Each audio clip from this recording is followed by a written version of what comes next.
लिए। तो यहां से कौन चल दिया? अमेरिका। ये है कौन? पाकिस्तान। और ये यहां लड़ाई चल रही है बांग्लादेश में, और यहां हम लोग का कौन खड़ा है? विक्रांत। अब यहां से अमेरिका भेज दिया सबसे बड़ा जंगी जहाज, और उसके साथ कई जहाजों की पूरी बैटल ग्रुप चल रही थी। पनडुब्बी जो थी नीचे, उसका पनडुब्बी लेके आया, विमान वाहक पोत लेके आया, मिसाइल मारने वाला आया, कई जहाजों का पूरा ग्रुप लेके कौन चल दिया? अमेरिका। पूरा ग्रुप में आया, एगो दुगो नहीं, पूरा ग्रुप में। एगो जहाज थी जिसमें खाली खाना पीना भरा हुआ था, एगो में जिसमें फ्यूल भरा हुआ था, एक में केवल हॉस्पिटल था, चलता फिरता हॉस्पिटल था, एगो पनडुब्बी थी, एक मिसाइल मारने वाला, बम मारने वाला, सारा चीज लेके चल दिया बैटल ग्रुप। इसका नाम था सातवां बेड़ा। क्या नाम था? इस सातवां बेड़ा के साथ कोई नहीं चल सकता था। और इसमें अमेरिका लेके आया था परमाणु बम। सोचिए, भारत को मारने के लिए परमाणु बम लेके चला आया कौन? तबाही क्या होगा? इंदिरा गांधी के ऊपर कितना प्रेशर रहा होगा। यहां तो लड़ाई चल ही रही है बांग्लादेश में। तब इंदिरा गांधी ने रूस को बोला, किसे बोला? कि हमरा बचा लीजिए। वो चल दिया है कितना लेके? सातवां बेड़ा ले। तो रूस कहा कि यहां तो आपको कोई जरूरत नहीं ना है। कहा ना, इसको तो हम धो दिए हैं, खत्म कर दिए, धो धा के बराबर है ये।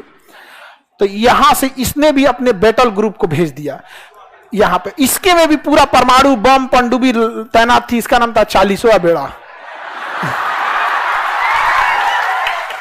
रूस क्या भेज दिया? 40वां बेड़ा। अमेरिका भेजा 7वां बेड़ा।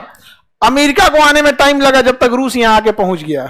अब पूरी जहाजों को यहीं लगा दिया चारों ओर से, 40वां बेड़ा चारों। और ऑटोमेटिक मिसाइल तैनात कर दिया कि अगर तुम 400 किलोमीटर से कम दूरी मेंटेन रखोगे तो ठीक है, 400 किलोमीटर पास आ गए ना तो मार देंगे ऑटोमेटिक। और जितनी पनडुब्बी लेके आया था ना ये रूस, सारी पनडुब्बियों को ऊपर कर दिया रेडी टू फायर मोड में। तो अमेरिका के साथ ना ब्रिटेन भी आया था। ये दोनों साथे चलता है सर। तो ब्रिटेन वाला ना अपने प्रधानमंत्री को फोन किया, वी आर टू लेट। ई वाला टू, TOO, बहुत लेट हो गया। हाँ, हुजूर आते आते बहुत देर कर दी। वो गाना है ना, हाँ, बेचारा पाकिस्तान गाना गा रहा है, हुजूर आते आते बहुत देर कर दी। ब्रिटेन का रहा है बहुत देर हो गया, अब हमारे बस का नहीं है। 40वां बेड़ा आ चुका है। तो अमेरिका धमकी दे रहा है कि हमारे पास परमाणु बम है, हमारे पास परमाणु बम है, लगभग 100 की संख्या में परमाणु बम लेके चल रहे हैं। तो रूस ने कहा कि हमारे पास भी परमाणु बम है। और जब चला था ये बैटल ग्रुप ना, तो उस समय तक गिनती जो हुई थी वो 200 के आसपास थी। जल्दबाजी में पहुंचना था, गिनती नहीं हो पाई थी।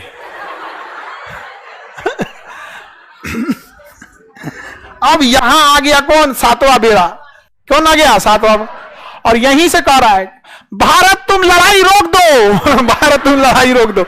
और यहां विक्रांत मार के धज्जी उड़ा दिया इन लोग का यहां पे विक्रांत। और यहां पर पाकिस्तान के 93,000 सैनिकों ने सरेंडर कर दिया। 93,000 पाकिस्तानी ने सरेंडर किया। हम नहीं लड़ पाएंगे। जब सेना सरेंडर करती है ना, तो अपना स्टार हटा देती है, टोपी उतार देगी, बेल्ट हटा देगी, और हथियार को जमीन पे रखेगी, हथियार को जमीन पे रखे। यह सरेंडर का होता है। 93,000 फौजियों ने सरेंडर किया था। बाप बाप होता है। याद कीजिए, उसी लड़ाई में यहां हमारे 120 सैनिकों ने सरेंडर नहीं किया। ये चोट्टा 93,000 सरेंडर किया। Guinness book of world record में है। पूरी दुनिया में सबसे बड़ा सरेंडर जो किया, किसने किया? पाकिस्तान ने सरेंडर किया, पूरी दुनिया में सबसे ज्यादा। और यहां रूस किसको संभाल लिया? अमेरिका को संभाल लिया। अब 93,000 सैनिकों ने सरेंडर किया। और भारत ने कहा कि आप एक्सेप्ट कीजिए कि बांग्लादेश आपका नहीं है। तो कहा कि हम एक्सेप्ट करते हैं कि बांग्लादेश आज से स्वतंत्र हुआ। कहा कि शेख मुजीबुर रहमान को छोड़िए।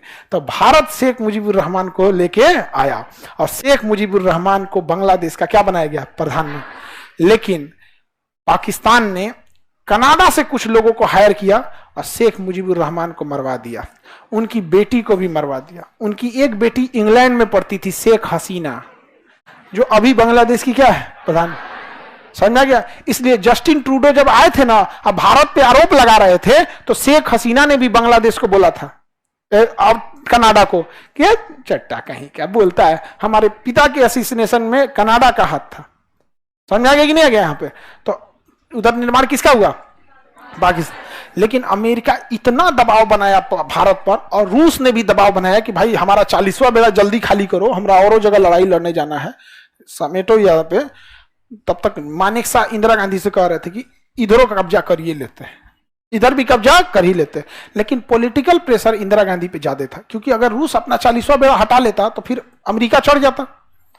तो फिर वही हुआ कि हम इन 93,000 को लौटा देंगे। और शिमला सम्मेलन हुआ कि भारत और पाकिस्तान किसी भी विवाद को आपस में बैठ के सुलझाएगा, न यूएनओ में जाएगा न अमेरिका में जाएगा, शिमला समझौता में। इसीलिए जब भी पाकिस्तान यूएनओ में जाता है कि कश्मीर में जन्नत संग्रह करा दीजिए, कश्मीर के लोगों से पूछ दीजिए, तो भारत कहता है कि सब पहले साइड कीजिए। ये देखिए, ये चुट्टा 1972 में साइन किया है शिमला समझौता कि हम दोनों आपस में बैठ के बात करेंगे। कहिए कि चले दिल्ली बिरयानी खिलाएंगे, इसको बैठ के बात करते हैं। आपस में बैठ के जब बात किया जाएगा तो हर समय जब भी बाप और बेटा बैठ के बात किया है तो सुना किसका जाएगा? बाप का। समझ आ गया कि नहीं आ गया यहाँ पे? तो पाकिस्तान का हाल हो गया, बांग्लादेश क्या हो गया? स्वतंत्र हो गया।